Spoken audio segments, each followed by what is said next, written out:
हम सनातनी हिंदुओं को अपना हिंदुस्तान नहीं मिला, क्योंकि वो सनातन हिंदुस्तान जो हमारा था, जो हमें 47 में मिल जाना चाहिए था, लेकिन न मिलने की वजह से अनवरत आज तक अभी तक वो युद्ध जारी है और चल रहा है, जिसको हम लोग लड़ रहे हैं। विश्वेशम माधवम दंडपाणिम च भैरवम वंदे काशीम गुहाम गंगा भवानीम मड़कड़िकाम।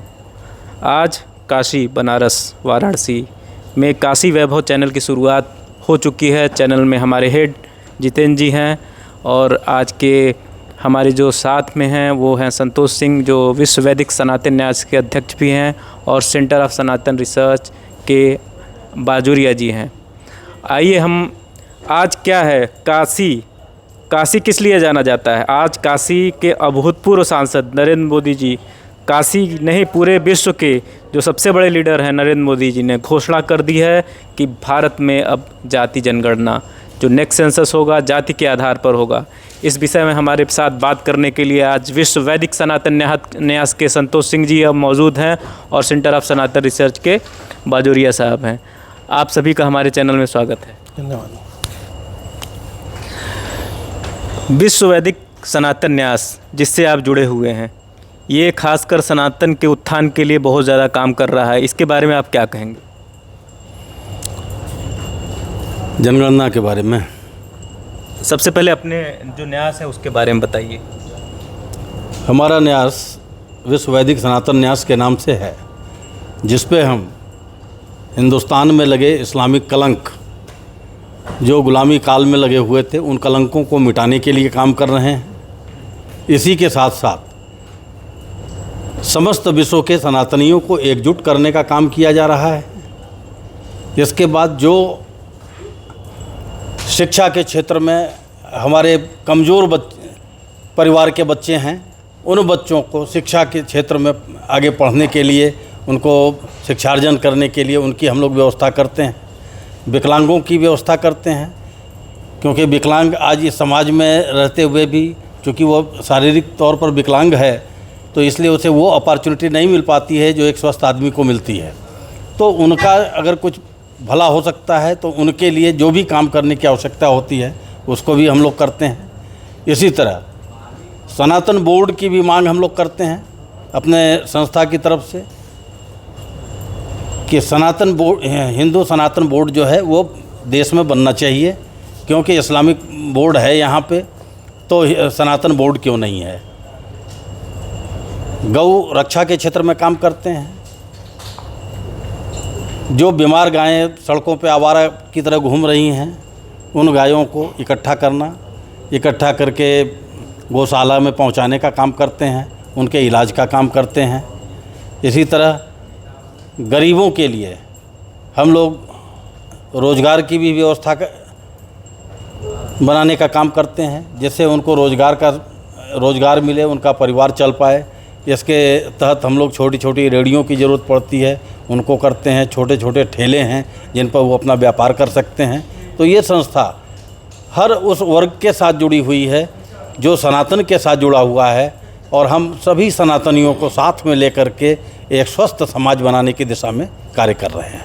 अब तो रामराज जा चुका है, आप किस कलंक की बात कर रहे हैं? ये कलंक कहाँ से पैदा हुए और इसकी क्या परिस्थिति है?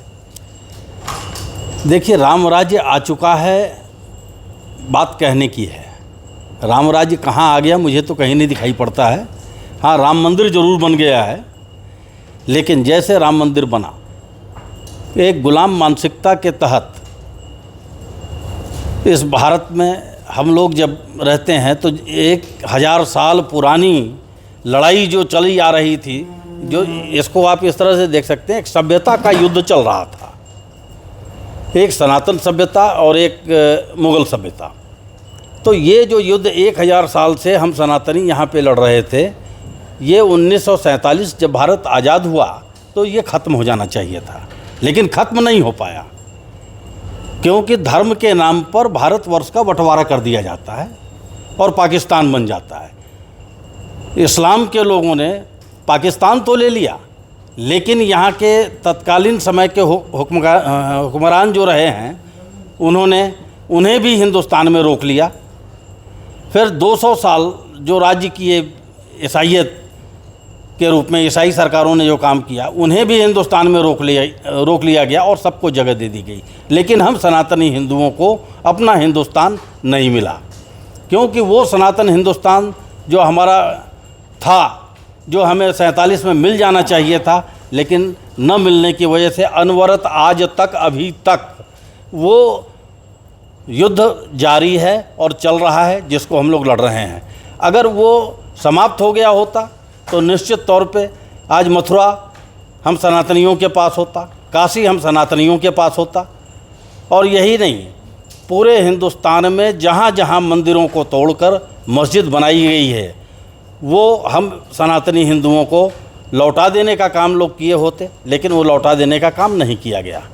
क्यों कि एक सभ्यता जो देश के टुकड़े करने के बाद, पाकिस्तान ले लेने के बाद भी हिंदुस्तान में रह रही है, उसकी मानसिकता वही काम कर रही है। क्योंकि आज आप लगातार सुन रहे होंगे गजवाए हिंद की बात होती है। ये गजवाए हिंद आखिर है क्या? ये गजवाए हिंद वही है जो मुगलिया मानसिकता के लोग पूरे भारत को पुनः इस्लामिक देश में बदलने का ख्वाब लेकर के काम कर रहे हैं। और उसी के तहत जगह जगह आप देख रहे हैं आगजनी हो रही है, हिंसा हो रही है, धर्म के नाम पर इस तरह से टकराव हो रहा है कि पूरा भारत आज एक तरह से अघोषित गृह युद्ध लड़ रहा है। क्योंकि भीमराव अंबेडकर साहब ने स्पष्ट कहा था कि देश का बंटवारा नहीं होना चाहिए, लेकिन देश का अगर बंटवारा होता है तो निश्चित रूप से एक भी मुसलमान हिंदुस्तान में नहीं रहना चाहिए। लेकिन ऐसा नहीं हो पाया, और न हो पाने की वजह से आज जो हम दर्द झेल रहे हैं, हम सनातनी, हमें अपना वो हिंदुस्तान नहीं मिला। हमें वो हिंदुस्तान चाहिए जो ये सनातन राष्ट्र हुआ करता था, वो सनातन राष्ट्र चाहिए। उस सनातन राष्ट्र को बनाने के लिए, उस सनातन राष्ट्र को प्राप्त करने के लिए, इस देश को हिंदू राष्ट्र घोषित करने के लिए विश्व वैदिक सनातन न्यास लगा हुआ है और काम कर रहा है, जन जागरण कर रहा है और जगह जगह जा कर के मीटिंग करता है, लोगों को जागृत करता है। और मुझे पूर्ण विश्वास है कि आने वाले समय में हम अपने उस पुराने हिंदुस्तान को प्राप्त करेंगे और ये सनातन राष्ट्र था और सनातन राष्ट्र घोषित होगा, हिंदू राष्ट्र घोषित होगा। और निश्चित तौर पर मुझे इसमें कतई कोई भी शक नहीं है। लेकिन हाँ, इसमें जन जागरण की आवश्यकता है, जिस पे हम लोग लगे हुए हैं और कार्य कर रहे हैं। विपक्ष की मांग रही है कि जाति जनगणना हो, जिसको सरकार ने स्वीकार कर लिया है। क्या जाति जनगणना सनातनियों को बांटने की जनगणना है? देखिए, जातिगत जनगणना समाज में जब भी होती है तो निश्चित तौर पे समाज में थोड़ा दुराव तो आता है। वजह क्या है? किसी की संख्या घट रही होती है तो किसी की संख्या बढ़ रही होती है। तो जिसकी संख्या घट रही होती है उसके मन में ये आता है कि भाई हमारी संख्या घट रही है तो हम अपनी आबादी को बढ़ाएं। जब वो आबादी बढ़ाने की बात करता है तो फैमिली प्लानिंग की जो बात चल रही थी हिंदुस्तान में, वो बाधित होती है। लेकिन विपक्ष के सुर में सुर मिला करके आज भाजपा ने जब जातिगत जनगणना को माना है और करने की बात कही है कि हम जातिगत जनगणना करेंगे, तो इसमें एक चीज़ मैं बराबर देखता हूँ कि जब एनआरसी की बात होती है तो विपक्ष एकजुट होकर के खड़ा हो जाता है और कहता है कि नहीं, एनआरसी नहीं होनी चाहिए। भाई एनआरसी क्यों नहीं होनी चाहिए, ये मेरा प्रश्न है। एनआरसी होनी चाहिए और बिल्कुल होनी चाहिए। अगर वो नहीं हो रहा है तो जहाँ तक मैं समझ पा रहा हूँ कि सरकार के भी दिमाग में ये बात होगी कि एनआरसी नहीं होने दिया जा रहा है तो जातिगत जनगणना के आधार पर मैं तो समझता हूँ कुछ छद्म एनआरसी की व्यवस्था है ये। और जनगणना ये होना चाहिए। मैं इसलिए इसको मानता हूँ कि ये जनगणना होना चाहिए और पता चलना चाहिए पूरे देश को कि हमारे देश में कितने भगोड़े हैं, कितने बाहर से आए हुए लोग बसे हुए हैं। आखिर ये कैसे पता चलेगा जब जनगणना ही नहीं होगी। और एनआरसी के नाम पर विपक्ष इस तरह से कूदता है जैसे किसी ने उसको स्प्रिंग लगा दिया हो। तो विपक्ष या पक्ष, हिंदुस्तान में जो भी नेता हैं, राजनेता हैं, वो हिंदुस्तान की भलाई के लिए काम करते हैं। तो लेकिन आज राजनीति हो रही है सत्ता की प्राप्ति के लिए। तो सत्ता की प्राप्ति के लिए विपक्ष का एक मुद्दा छीन लिया भाजपा ने। जो जातिगत जनगणना की बात कर रहे थे, कुछ दिन शांत रह करके आज उन्होंने कहा कि नहीं, हम जातिगत जनगणना करेंगे। तो पक्ष और विपक्ष एक दूसरे को पटखनी देने के लिए अपनी चालें चल रहा है। उन चालों में अगर ये जनगणना होती है तो मैं समझता हूँ कि ये छद्म एनआरसी का ही रूप होगा। और ये जनगणना होनी चाहिए। होने से कम हमें ये पता चलेगा कि हमारे देश में घुसपैठिया कितने आए हुए हैं और उन घुसपैठियों को निकालने की व्यवस्था होगी। क्योंकि अभी आप देख रहे हैं कि जब सरकार ने कहा कि जितने पाकिस्तानी हैं 48 घंटे के अंदर भारत को छोड़ दें, तो पता क्या चलता है कि मियाँ तो बैठा हुआ है पाकिस्तान में और उनकी बीवियाँ हिंदुस्तान में हैं, वो अपने बच्चे पाल रही हैं। यहाँ पढ़ाई लिखाई उनकी हो रही है और बोझा जो है भारत सरकार उठा रही है। आखिर ये जनगणना होगी तो कम से कम ये सब चीज़ें खुल कर के सामने तो आएंगी कि कितने विदेशी हैं, कितने ये पाकिस्तानी हैं जो चेहरे पर मुखौटा लगा करके अपने बाल बच्चों को, अपने बीवियों को हिंदुस्तान में छोड़े हुए हैं और यहाँ शिक्षा दीक्षा उनकी चल रही है, यहाँ पे भोजन कर रहे हैं और ज़रूरत पड़ती है तो पाकिस्तान की बात करते हैं। जहाँ भी बात होती है, इस्लाम की बात हो जाए या पाकिस्तान की बात हो जाए, हरे हरे झंडे निकल जाते हैं पूरे देश में। हर चौराहे पे, हर गलियों में बैठ कर के भारत सरकार के मुर्दाबाद शुरू हो जाता है। आखिर ऐसे लोगों का पता कैसे चलेगा? तो इसलिए मैं ये कहता हूँ कि ये जनगणना होनी चाहिए और बिल्कुल सरकार ठीक कर रही है। इसी बहाने कम से कम एनआरसी का एक छोटा रूप जो है वो सामने आएगा सबके और लोगों को पता चलेगा कि इस देश में कितने घुसपैठिया रह रहे हैं। और जाति जनगणना से एक प्रश्न और भी पैदा होता है कि क्या ये हम सनातनियों को बांटने की बात हो रही है? नहीं, हम सनातनियों को बांटने की बात नहीं हो रही है। सनातनी बंटने की बात क्यों करता है भाई? सनातनी धर्म के नाम पर तो पहले ही बटा हुआ है हिंदुस्तान के अंदर। एक और इस्लाम है, वो गजवाए हिंद की बात करता है। जब गजवाए हिंद की वो बात करता है तो आज किसी जात बिरादरी की तो बात होती नहीं है। कश्मीर में अभी हत्या हुई, किसी की जात न पूछी गई, वहाँ पे धर्म पूछा गया कि तुम किस धर्म के हो, या तुम हिंदू हो, और हिंदू हो तो गोली खाओ। और यहाँ तक धर्म को जानने के लिए पैंट भी उतरवा करके उन्होंने चेक किया कि इसका खतना हुआ है कि नहीं हुआ है। और जब देखा कि यहाँ खतना नहीं हुआ है तो उसे गोली मार दी गई। बीवी बच्चों को जिंदा छोड़ दिया गया, सिर्फ ये कहने के लिए कि तुम भारत सरकार को बताओ कि हम तुम्हारे देश में घुस करके तुम्हारी हत्या कर सकते हैं, देश को बांटने की साजिश कर सकते हैं। और ये पाकिस्तान की एक साजिश भी मैं तो मानता हूँ कि धर्म को पूछ करके जो हत्या की गई, निश्चित तौर पे कश्मीर को ही नहीं पूरे हिंदुस्तान को विखंडित करने की बात हो रही है, आपस में लड़ाने की बात हो रही है कि एक गृह युद्ध हो जाए इस देश के अंदर। लेकिन हिंदुस्तानियों को इस बात को समझना होगा और भारत सरकार जो ये जनगणना कर रही है इसमें कोई व्यवधान न पैदा हो और इसको करने देना चाहिए, जिससे हम लोगों को असलियत सामने आ सके कि हिंदुस्तान में कौन कौन वासिंदा है। 2% से 24% संख्या बढ़ गई हिंदुस्तान में मुसलमानों की। सनातन धर्म में बहुत विसंगतियां हैं, जिससे बहुत सारे मुस्लिम भाई सनातन धर्म की तरफ नहीं आ रहे हैं। इसके लिए आपका न्यास और खुद आप क्या कर रहे हैं? देखिए, जनसंख्या नियंत्रण कानून की बात आए दिन इस देश में होती है। जब तक जनसंख्या नियंत्रण कानून लागू नहीं होगा इस देश में, साथ ही साथ इस देश में धर्म के नाम पर जो लोगों को छूट दी जा रखी है वो छूट बंद होनी चाहिए। इसके लिए समान नागरिक संहिता की आवश्यकता है। किसी धर्म विशेष को लेकर के कोई छूट न दी जाए इस हिंदुस्तान में, इसलिए समान नागरिक संहिता आने की ज़रूरत है। सरकारें, मैंने आपसे अभी थोड़ी देर पहले कहा कि सरकार और विपक्ष एक दूसरे को पटखनी दे करके सत्ता हथियाने का जो खेल खेल रही है, इस खेल से ऊपर उठ करके सत्ता और विपक्ष जब ईमानदारी के साथ इस देश में समान नागरिक संहिता लागू करेगा तब इस देश का भला होगा।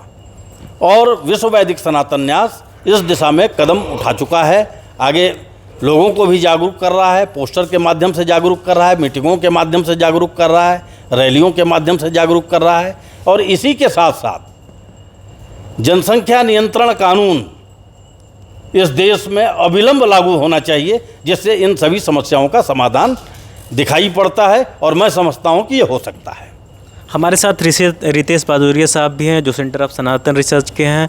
इनसे हम जानेंगे कि आज जो सिंध है उसमें न तो सिंध हैं और न अफ़गानिस्तान में बौद्ध हैं, और न ही कश्मीरी पंडित अभी तक कश्मीर में फिर से वो रीएस्टेब्लिश हुए हैं। इसके बारे में सर क्या कहेंगे आप?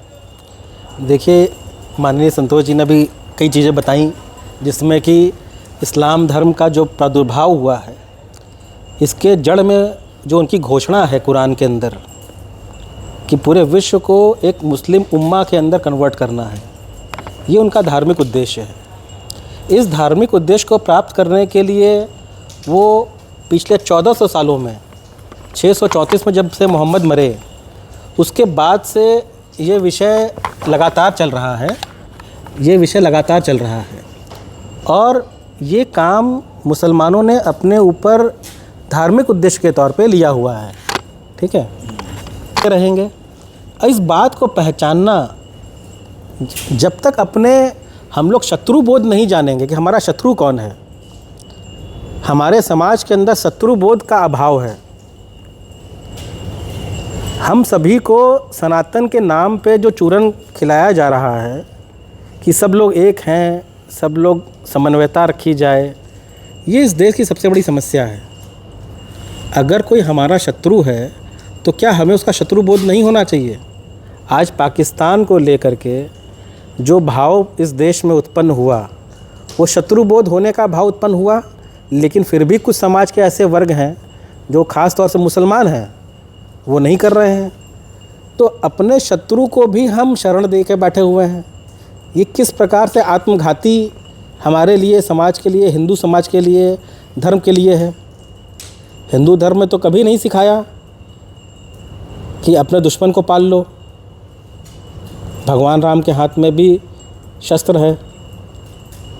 क्या कारण था कि वो अपने घर की एक महिला जो उनकी पत्नी थी, उनकी रक्षा के लिए पूरे रावण और उनके पूरा समूल नाश कर डाला?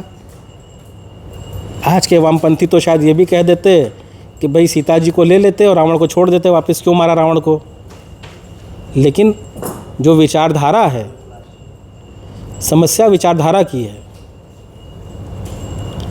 जब तक इस विचारधारा की पहचान नहीं की जाएगी शत्रु के रूप में, उन्होंने तो घोषणा कर दी है कि हमारा शत्रु कौन है, उनका शत्रु कौन है। क्या हिंदू धर्म ने कभी घोषणा की कि हमारा शत्रु कौन है? उसकी कोई व्यवस्था बनाई? तो जब तक ये विचारधारा को समाप्त करने की घोषणा नहीं होगी, कुछ प्रयास हुए ज़रूर हैं। वसीम रिजवी जो अब जितेंद्र त्यागी के नाम से जाने जाते हैं, उन्होंने इस विचारधारा की पहचान करके 26 आयतों को एक किताब में सूचीबद्ध कर दिया है। सुप्रीम कोर्ट के पास पहुँचे। सुप्रीम कोर्ट हमारी जैसे लगता है कि वामपंथी विचारधारा के अंदर ग्रसित है। वो अपनी शक्तियों को उस समय शक्तिहीन मानती है। यही सुप्रीम कोर्ट इनकम टैक्स के अंदर एक प्रोविज़न था, जिसके अंदर वो जो लुटियंस दिल्ली है उसके अंदर जितने बंगले थे वहाँ के सिंधियों के बंगले थे। सरकार ने एक नियम बनाया कि अगर कोई भी बंगला बिक रहा होगा तो 10% एक्स्ट्रा पैसा दे करके वो सरकार उससे पैसा ले लेगी। सुप्रीम कोर्ट में इस कानून को चैलेंज किया गया। सुप्रीम कोर्ट ने इस कानून को ड्रैकोनियन कानून कह करके निरस्त कर दिया कि ऐसा कैसे हो सकता है कि आप किसी की भी प्रॉपर्टी आप ले लेंगे, आप कोई ख़रीदने वाला हो उसकी मर्जी के बगैर। लेकिन जब इस देश में वक्फ कानून बनता है और वही प्रावधान लगभग है कि किसी की भी प्रॉपर्टी पे दावा करके प्रॉपर्टी ली जा सकती है, वो सुप्रीम कोर्ट कहता है कि हमारी शक्तियाँ नहीं हैं, हम संसद के बनाए कानून के अनुसार चलेंगे। तो एक कैसा सुप्रीम कोर्ट है? जब दोबारा उसी वक्त कानून के खिलाफ लोग जाते हैं, जो हमारे यहाँ के विष्णु शंकर जैन और अश्विनी उपाध्याय जैसे वकील हैं, तो वो सुप्रीम कोर्ट फिर दोबारा असमंजस में पड़ जाती है, कहती है कि भाई हमारे पास शक्ति है कि नहीं है।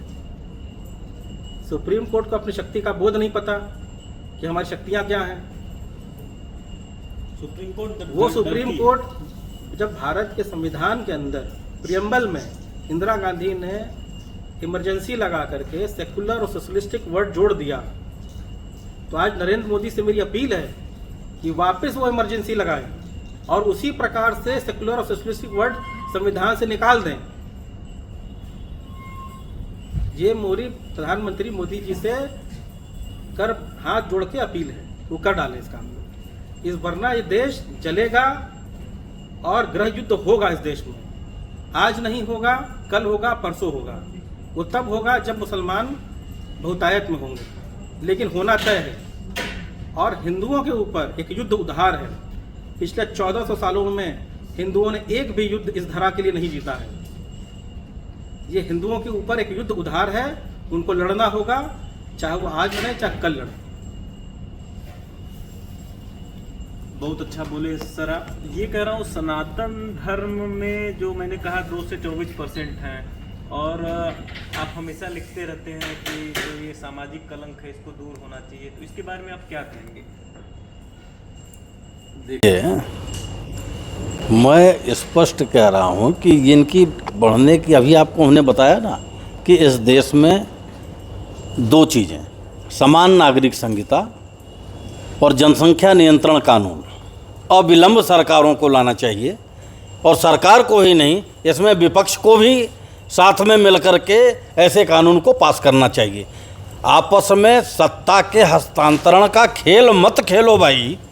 आप देश के लिए चुनाव जीत करके आए हुए हो, बेशक आप पक्ष में हो या विपक्ष में हो, तो देश हित में जो काम है उसको करना चाहिए। उस काम को भूल करके सिर्फ कुर्सी का खेल ये लोग खेल रहे हैं, और जिसकी मैं कड़े शब्दों में निंदा करता हूँ। कुर्सी और कुर्सी का खेल खत्म होना चाहिए, बिल्कुल। और सनातन धर्म की रक्षा के लिए, देश के विकास के लिए काम करना चाहिए। सनातन की रक्षा के लिए, देश के विकास के लिए सभी को काम करना चाहिए, क्योंकि ये मूलतः सनातन राष्ट्र है और सनातन राष्ट्र रहेगा। इसको कोई बदल नहीं सकता। और आने वाले समय में हम लोग सनातन को इतना मजबूत कर देंगे कि जो अभी आप 2.5% और 24% की बात कर रहे हैं, जब ये जनसंख्या नियंत्रण कानून लागू हो जाएगा तो ये सभी पे लागू होगा। मैं स्पष्ट तौर पे कहूँ, आपका इशारा जो है इस्लाम की तरफ है। इस्लाम को मानने वाले लोग हैं, अल्लाह की देन कह करके बच्चे पैदा करते चले जाते हैं, एक लाइन लगा कर रखे हुए हैं। कई मतलब कई और पत्नियां भी है, बिल्कुल, जो सक्षम है, कई पत्नियां रखी। ये देश की डेमोग्राफी को बदलने का काम कर रहे हैं। पश्चिम बंगाल में अभी क्या हुआ? अगर पश्चिम बंगाल में डेमोग्राफी चेंज नहीं हुई होती तो इस्लामिक हिंसा इस कदर उग्र नहीं हुई होती, क्योंकि इस्लाम का मानना है कि जहाँ पर हम संख्या में कम हैं वहाँ पे शांति से रहो। जहाँ थोड़ा बराबरी में आते हैं तो वहाँ अपने अधिकारों की बात करने लगते हैं, और जहाँ ज़्यादा होते हैं वो हमला करना शुरू करते हैं और अपने झंडे को गाड़ने लगते हैं कि नहीं, ये इस्लामिक कंट्री है। क्योंकि इस्लाम में उम्मा का जो कॉन्सेप्ट है, स्पष्ट तौर पे वो उन जिहादियों को बर्दाश्त नहीं होता है कि गैर इस्लामिक व्यक्ति या समुदाय क्यों इस धरती पे जिंदा है। कुरान शरीफ में तो स्पष्ट लिखा हुआ है कि जितने काफिर हैं उनको प्रेम से बदलो, प्रेम से नहीं बदले जाते हैं तो इनको छल से बदलो, उस पर भी नहीं मानते हैं तो इनका कत्ल कर दो। तो इस तरह की जो विचारधारा है, हिंसक विचारधारा जिसको कहते हैं, इस हिंसक विचारधारा को रोकने का काम करना होगा। और सनातनी जब मजबूत होगा और ये देश हिंदू राष्ट्र घोषित होगा तो निश्चित तौर पे इन पे भी अंकुश लगेगा और ये अपनी औकात में आ जाएंगे। बाजोरिया सर, ये कुरान की कुछ आयतें हैं जो बहुत ज़्यादा समस्या पैदा करती हैं, खासकर हिंदुस्तान में। ये क्या है, इसके बारे में कुछ बताएंगे? देखिए, कुरान के जानकार तो हम नहीं हैं, लेकिन ये अब तो पब्लिक नॉलेज है ना, अब तो ये पब्लिक नॉलेज है ना। इसका एक PIL ये उन्होंने दाखिल किया था, जितेंद्र त्यागी जी ने, जब वसीम रिजवी पूर्व। हाँ वसीम। तो ये तो पब्लिक नॉलेज है ना, ये तो इंटरनेट पे उनकी किताब है मोहम्मद। तो इस पे सुप्रीम कोर्ट ने विचार क्यों नहीं किया? ये सुप्रीम कोर्ट बताएगा कि विचार क्यों नहीं कर रहा है, वो अपने आप को क्यों असक्षम महसूस कर रहा है। जो पब्लिक डिसऑर्डर क्रिएट कर रही है, सुप्रीम कोर्ट का काम है पब्लिक हेल्थ और पब्लिक ऑर्डर मेंटेन करना, ठीक है। रूल ऑफ लॉ की बात कर रहे हैं। रूल ऑफ लॉ क्या है? Rule of law public health और पब्लिक ऑर्डर मेंटेन करना है ना। आप समाज के अंदर आज हम नया धर्म चालू कर दें, ठीक है, अपने ही नाम से चालू कर दें, रितेश बाजोरिया धर्म, जैसा कि अकबर ने चालू किया था दीन इलाही। उस धर्म में हम लिख दें कि मुसलमानों को मारना जायज़ है, धर्म है। हमारे धर्म को आप स्वीकार करा लीजिए। अब आप, हम चलाते हैं अपना धर्म, प्रयास करते हैं। हिंदू धर्म के अंदर बहुत सारी पंथ हैं। कोई भी पंथ के आज हमारे जो पीठाधीश्वर हैं, आज हमारे किसी भी धर्म ग्रंथ की विवेचना करते हुए वो लिख दें कि इसके अंदर जो है, जो अधर्म है, अधर्म को प्रतिकार करने का हिंदू धर्म में घोषणा है, ठीक है। जो अधर्म है उसको सहने का विचार नहीं है। कहा गया है धर्म हिंसा तथैव च। ये क्या अर्थ है इस बात का? अगर इसी बात की व्याख्या की जाए कि धर्म के लिए हिंसा करना उचित है, तो फिर हमारे धर्मगुरुओं को चाहिए कि वो उसमें नाम लिख करके बाकायदे बताएं कि भाई हमारे धर्म के विपरीत जो लोग हैं वो अधर्मी हैं और उनकी हत्या करना हमारा जायज़ धर्म है, और ये अधिकार हम सनातनियों को है। जिस प्रकार के मुसलमान कहते हैं, इस्लाम कहता है कि ये उस मुसलमान व्यक्ति के पास अधिकार है, इंडिविजुअली अधिकार है, वो धर्म कहता है। लेकिन हिंदू धर्म अपने लिए न्याय व्यवस्था, दंड पाने की व्यवस्था बनाया अलग है। हर व्यक्ति को इंडिविजुअल अधिकार नहीं दिया है कि आप हथियार उठा के मार दीजिए, लेकिन कुरान देता है। हिंदुओं में भी तो धार्मिक लड़ाई होती थी वैदिक काल में और पुराणों में है इसका। भाई साहब, आप आज की बात पूर्व काल से मिलाना चाहेंगे तो फिर इस्लाम की बात वैसी होगी, ठीक है। इस्लाम तो नहीं बदला, हिंदू बदल गए, आज सनातन की बात कर रहे हैं। अब हिंदू धर्म को आवश्यकता है फिर से बदलने की ना। हिंदू धर्म क्यों समाप्त हो रहा है, क्यों इसके अंदर कमियां क्यों आ रही हैं? आज जो व्यक्ति की मानसिकता है, क्यों वो कायरों की तरह बिहेव कर रहा है, क्यों उसकी विचारधारा में वो तेजी, वो तेजपन क्यों नहीं उपलब्ध है? जब अंग्रेज आए भारत में, पूरे समाज को उन्होंने शस्त्रहीन किया। पहले शस्त्रहीन होने से उसका बल वैसे ही मनोबल घट गया। उसके बाद उनके ऊपर आप कानून जब लागू करेंगे इस प्रकार के कि वक्फ बोर्ड जैसा कानून, कि जो कि आपकी संपत्ति पे वो हमला करके ले सकते हैं, ये भारत को वापस इस्लामिक राष्ट्र बनाने की नीति है। 2008 में जो एक दंगा नियंत्रण कानून लाने का प्रयास हुआ, वो वही कानून था जो मोहम्मद ने अपने जीवन काल में एक संधि की थी। जब वो युद्ध हारने लगे तो उन्होंने एक संधि की थी। उस संधि का नाम भी याद नहीं आ रहा। उस संधि में भी वही का प्रावधान थे। जब वो किए कि भाई हमारे जो लोग होंगे आप उन्हें शरण देंगे, आप उन्हें व्यवस्था देंगे, आप युद्ध नहीं करेंगे, तो उस तरह का वो कानून आप ला रहे थे कि दंगा कहीं भी हो उसका जिम्मेदार हिंदू होगा। इस प्रकार की कानून की व्यवस्था लाने का क्या मतलब था? आज हिंदू सोया हुआ है, सच्चाई ये है, वो अपने अगल बगल जाग नहीं रहा है। ये जन जागरण ही इसका उपाय है, और जिस दिन जागृत होगा ये सारे मुसलमान वापस कन्वर्ट होंगे। अभी मोदी जो जाति जनगणना कर रहे हैं उसमें मुसलमानों की भी जाति जनगणना होगी। मुसलमानों में भी जातियां हैं? मुसलमानों में भी 3 प्रकार की जातियां। अभी तक तो हम लोग को सार्वजनिक रूप से कुछ लोग जानते थे, लेकिन अब खान, पठान, सिद्दीकी ये सब कहते हैं कि हम अंसारी में शादी, कुरैशी में शादी नहीं करेंगे। बिल्कुल बहुत सी जातियां हैं। और अभी इस जाति जनगणना में मोदी जी ने पूरी लिस्ट जारी कर दी है। उसमें 3 कैटेगरी बना दी है। शेख जो हैं जनरल में आ गए हैं, शेख सैयद पठान खान, शेख सैयद पठान, अंसारी ओबीसी में आ गए हैं, और इसके अलावा नाऊ धोबी और बाकी जो है उसमें SC ST में आ गए हैं। तो अब उनके अंदर भी ये जातियां तो हिंदुओं की जातियां थी, नाऊ पठान और ये सब तो हिंदुओं की जातियां हैं। मुसलमानों में कहाँ से आ गई? मुसलमानों में जातियां नहीं होती भाई। वो होती है तो फिर आरक्षण किस बात, फिर कैसे दे रहे हैं? वो तो हिंदुओं की जातियां हैं ना। ये हिंदुस्तान में ही जातियां हैं। या तो वो माने कि वो कन्वर्टेड हिंदू थे और उन्हीं जातियों के आधार पे, बल्कि मोदी जी ने अब काम आसान कर दिया है कन्वर्जन का। जब वो जातियों का जब विश्लेषण किया जाएगा तो अब हमारे लिए शायद आसान होगा कि उनको, हम जो ब्राह्मण हैं वो शेख बने हैं, ठीक है, उनको वापस हम अपने ला पाएंगे। ठीक है। क्या वो ब्राह्मण ब्राह्मण समाज उनको स्वीकार करेगा, या जो ठाकुर है, ये ठाकुर ब्राह्मण समाज या समाज, दलित? ठाकुर समाज और बनिया समाज को चाहिए कि वो आगे बढ़े और उनको स्वीकार करे। अगर नहीं नई सोच पैदा करनी पड़ेगी समाज को। नई सोच पैदा करने की आवश्यकता नहीं है। आप अगर धर्म को अच्छे से पहचानेंगे, हिंदू धर्म को, तो हिंदू धर्म में ये पूर्व में व्यवस्था पहले से थी। आप देखेंगे एक जात दिलाने की व्यवस्था भारत में होती है। हिंदू धर्म के अंदर हर विवाह जब होता है तो पाणी ग्रहण संस्कार होता है। ये क्या है? जात दिलाने की, अपने जात में शामिल करने की व्यवस्था है।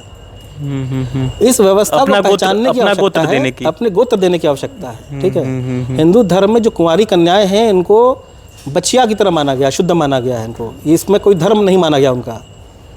अगर ये, और जो पीछे गए हैं वो ब्राह्मण ही थे, उनका खून जो मंगोलियन ब्रीड है, ये मंगोलियन ब्रीड का खून नहीं है, उज़्बेक या कज़ाक नहीं है ये, या मंगोलियन नहीं है। जो मुसलमान हैं, ये मुसलमान वर्ड मंगोलियों से आया है, मंगोलों से आया है, लेकिन धर्म अरबी था।